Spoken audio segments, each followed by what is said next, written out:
ማህደረ ዜና ኮሚኒስታዊ ስርዓት በአብዛኛው ዓለም መንኮታኮቱ ከተረጋገጠ ዘንድሮ 35ኛ ዓመቱን ደፈነ።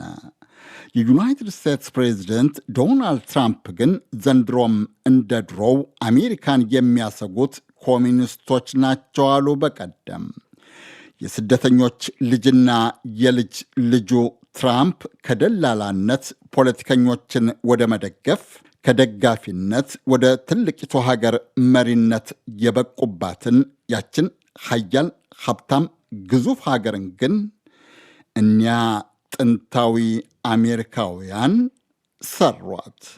ፊላዴልፊያ ሐምሌ 4 1776 ዘመኑ በሙሉ እንደ ግሪጎሪያኑ አቆጣጠር ነው። ባለፈው ቅዳሜ 250 ዓመቱ የዩናይትድ ስቴትስ ነፃነት 250ኛ ዝክር መነሻም ጉዞ ማጣቀሻም የትራምፕ መርህ መድረሻችን ነው። ላፍታ አብራችሁኝ ቆዩ። ድግሱ በእርግጥ ልዩ ነበረ። በሆሊውድ ፊልሞች፣ በሲሊከን ቫሊ ቴክኖሎጂዎች፣ በነ ቦይንግ የበረራ በነ ጄኔራል ሞተርስ የመሽከርከር ድንቆች፣ በናሳ ምጥቀቶች፣ በነ ማሳቹሴትስ ምርምሮች፣ በኒውዮርክ የወርቅ ዶላር ክምር ብቻ ስንቱ ይዘረዘራል። የከበረች የረቀቀች የመጠቀች ያሸበረቀችው ትልቅ ሀገር ልደት ፌስታ በእርግጥ ልዩ ቢሆን ሊያስደንቅ አይገባም።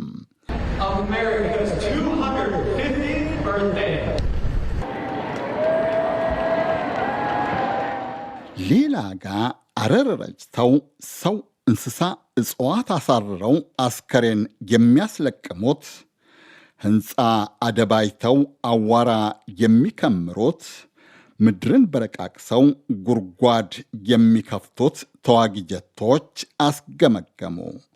ምድር ሰርጓጅ አውሮፕላኖች አጉረመረሙ። ሄሊኮፕተሮች፣ ሰው አልባ አውሮፕላኖች ተርገበገቡ። የአሜሪካን ሰማይ እየሰነጠቁ ተገለባበጡበት። አሜሪካኖችን አስደሰቱ፣ አስደነቁም። It's amazing. Everything. We were here yesterday. We're watching the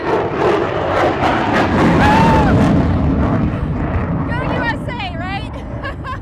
You didn't talk during that. አስደናቂ ነው ሁሉም ነገር። ትናንት እዚህ ነበርን፣ እያየን ነበረ። ብዙ ትርኢቶቻቸውን አይተናል። ዛሬ እዚህ የሚያደርጉት በቃ አስደናቂ ነው። ፓይለቶቻችን በቃ አንጸባራቂ ናቸው።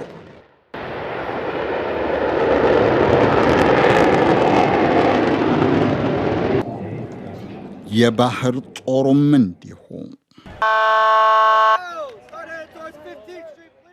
ዩናይትድ ስቴትስ በጦር ኃይሏ ብቻ ሳይሆን በዲሞክራሲያዊ ተቋማቷ፣ በምጣኔ ሀብቷ፣ በፖለቲካ ዲፕሎማሲያዊ ጉልበቷ በእርግጥ ከዓለም የሚስተካከላት የለም።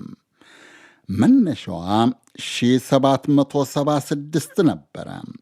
ከዚያች ዕለት በፊት ፖለቲካዊ ውክልና ከሌለ ግብርም የለም የሚል ቅሬታ ያስተባበራቸው አሜሪካውያን ከብሪታንያ ቅኝ ገዢዎች ጦር ጋር የገጠሙት ውጊያ እንደቀጠለ ነበረ።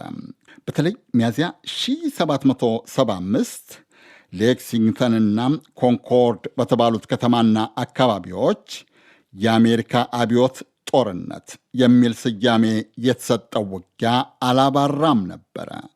ሁለተኛው አህጉራዊ ጉባኤ የተባለው ስብሰባ ተሳታፊዎች ኢስትሩም በተባለው የፊላዴልፊያ ግዛት አስተዳደር አዳራሽ ውስጥ ተሰበሰቡ።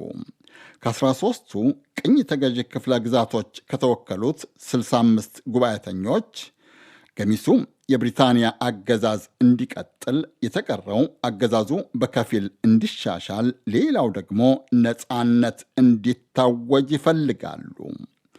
ተከፋፍለዋል። ግን አንድ አዳራሽ ውስጥ ለመምከር ተስማሙ። ግንቦት 1775 ውይይት፣ ክርክር፣ ውዝግቡ ቀጠለ።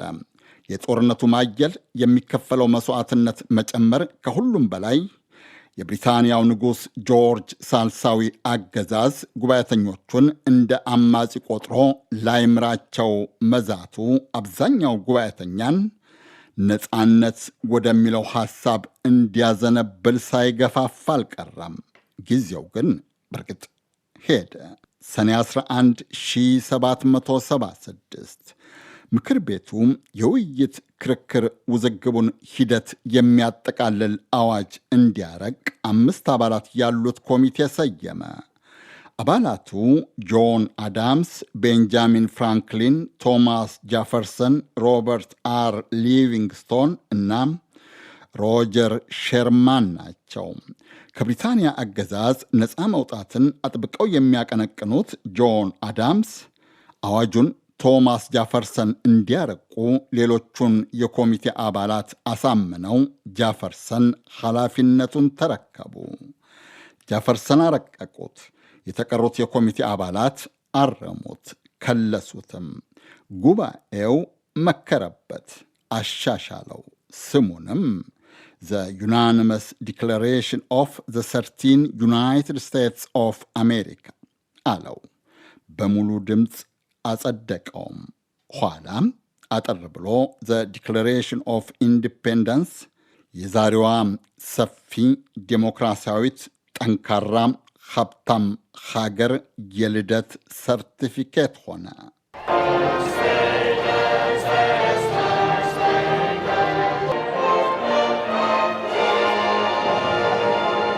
በአራት ምዕራፎች ወይም ክፍሎች የተጠናቀረው ሰነድ ከሚያትታቸው ሐሳቦች በብዙዎች ዘንድ ብዙ ጊዜ የሚጠቀስ የሚደነቀው በግርድፍ ትርጉሙ እንዲህ ይላል። ሁሉም ሰዎች በተፈጥሮ እኩል መሆናቸውን፣ በፈጣሪ የተሰጧቸውን ጸጋዎች የማይጣሱና የማይገሰሱ መብቶች መሆናቸውን፣ ከነዚህ መካከል በሕይወት የመኖር ነፃነትና ደስታን መሻት እንደሚገኙባቸው ይህ እውነት ራሱ ተጨባጭ ማስረጃ ነው። የአዋጁ ይዘት አተረጓጎም አሜሪካ ውስጥ ብዙ እንዳከራከረም እንዳወዛገበም ነው። የታሪክ አጥኚዎች እንደሚሉት የነፃነት የሰው ልጆች እኩልነትና የዲሞክራሲያዊ ስርዓት መሰረት የሆነውን አዋጅ ያረቀቁት ቶማስ ጃፈርሰን ራሳቸው ሰነዱን በሚያረቁበት በዚያ ዘመን የ14 ዓመት ሕፃን ሳይቀር በባርነት ይገዙ ነበረ።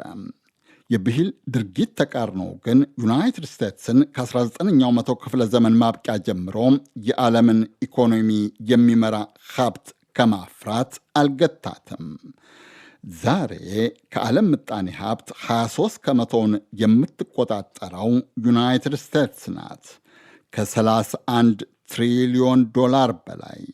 ዩናይትድ ስቴትስን በሩቅ ርቀት የምትከተለው ቻይናን እጅግ በጣም ርቃ የምትከተለው ጀርመንና ከጀርመን የምትለጥቀው የጃፓን ኢኮኖሚ ቢደመር የአሜሪካንን አያክልም። ከሁለተኛው የዓለም ጦርነት በኋላ ደግሞ ሊግ ኦፍ ኔሽንን አፈራርሳም የተባበሩት መንግስታት ድርጅትን በሚጠቅማትና ዓላማዋን በሚያራምድ መልክ ዳግም አደራጅታለች።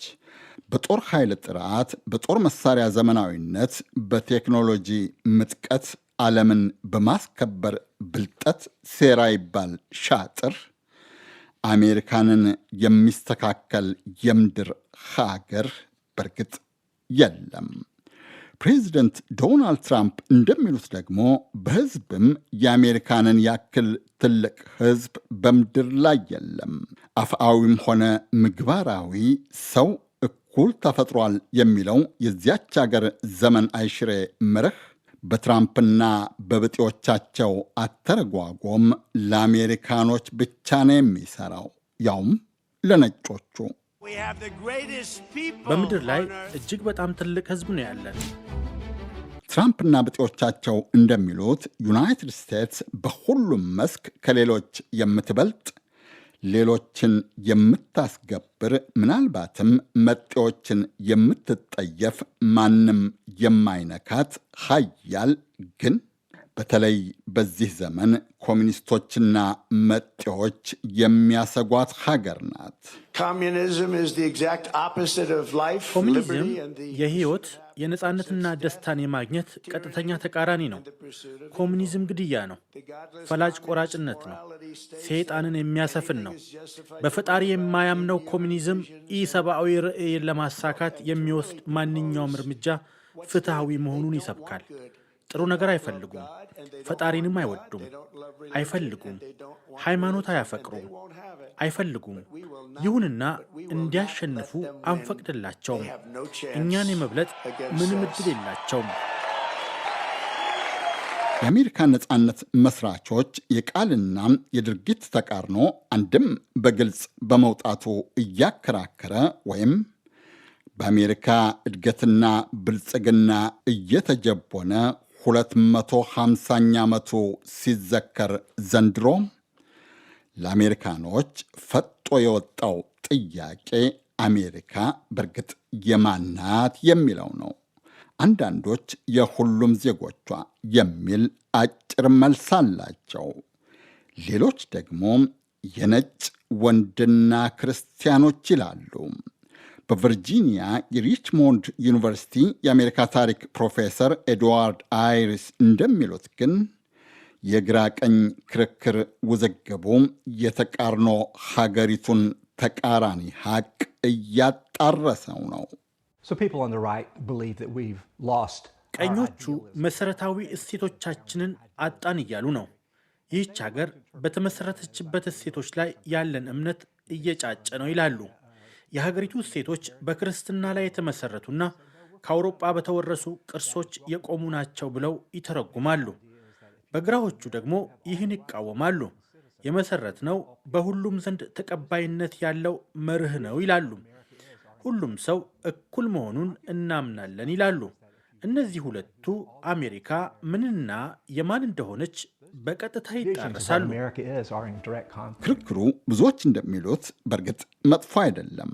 አንዳንዶቹ ክርክር፣ ውዝግብ፣ ሙግቶች ዘመናት ያስቆጠሩም ናቸው። ገሚሶቹ በዘመን ሂደት አግባቢ መልስ ያገኙ መስለዋል። ቱጃሩ ነጋዴ፣ ቀኝ አክራሪ ፖለቲከኛም የፕሬዝደንትነቱን ስልጣን ከያዙ ወዲህ በተለይ በሁለተኛ ዘመነ ስልጣናቸው አሁን በክርክር ውዝግቡ ጣልቃ መግባት ብቻ ሳይሆን ታሪክንም ወደ ቀኝ ለማንሻፈፍ መወሰናቸው ግን የኖርዝ ዌስተርን ዩኒቨርሲቲ የታሪክ ፕሮፌሰር ካቲ ማሱር እንደሚሉት በእርግጥ አሳሳቢ ነው።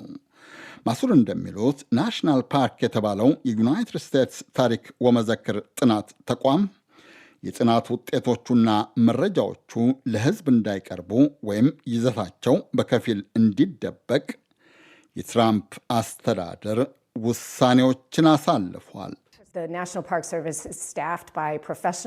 የብሔራዊ ወመዘክር አገልግሎት በባለሙያዎች የተሞላ ነው። ለሕዝብ እይታ የሚያቀርቡት መረጃዎች ብዙ ዓመታት የታሰበባቸው የተጠኑና ምርምር የተደረገባቸው ናቸው።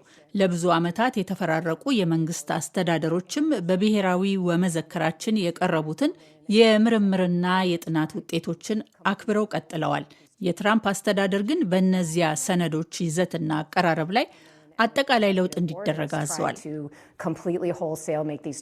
ዘገቦች እንደሚጠቁሙት የዶናልድ ትራምፕ ፕሬዝደንታዊ ትዕዛዝ ያስከተለው አሉታዊ ለውጥ በመላ ሀገሪቱ ቤተ መዘክሮች በግልጽ እየታየ ነው።